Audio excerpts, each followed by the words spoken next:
So I did a review on the movie Gerald's Game, and obviously people are asking for spoilers. Fair warning, I'm going to spoil this whole movie. If you haven't seen it and don't want to know, then turn this off.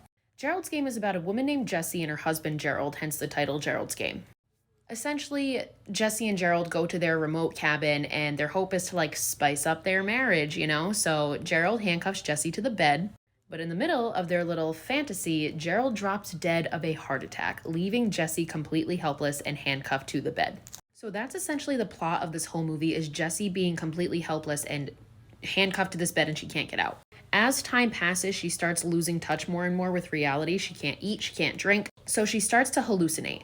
She hallucinates Gerald getting up and talking to her when he's dead on the ground. She starts having flashbacks to her abusive childhood.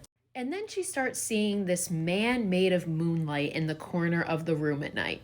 So after what I think is days of her being handcuffed to the bed and going through all these hallucinations and seeing things and hearing things, Jessie ultimately gets out by means of this degloving scene, which you've probably heard me talk about, and it's very graphic. So essentially the way she gets out, there's a shelf above where she's chained to the bed, and she is able to get her hand up and grab a water cup that Gerald had used before he died. What she essentially does is smashes the cup and uses the shard of glass to completely cut her hand open. This is rough. And peel back the skin. So between her skin being peeled off and the blood creating a slick oil type, she is able to get one of her hands out of the handcuffs. But that is why we call it the degloving scene. So she ends up getting her other hand free and escapes. Now, while she's getting out of the house, she passes the Moonlight Man. So he's once again in the house. And she looks at him and she says something along the lines of you're not real, you're only made of moonlight. Walks past him, gets out, gets medical attention, goes on to survive. Now, doesn't end there.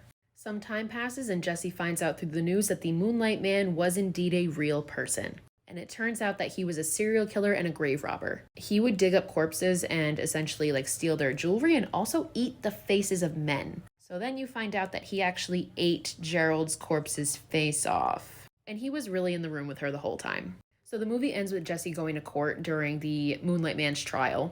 He turns around and sees her and repeats what she said to him, which is, "You're not real, you're only made of moonlight," which proves that he was there the whole time. That was not a hallucination. He was always in the room with her, in the house with her. Also, just generally a beautifully symbolic and well done movie about Jessie overcoming her childhood trauma. Just chef's kiss. Love this one.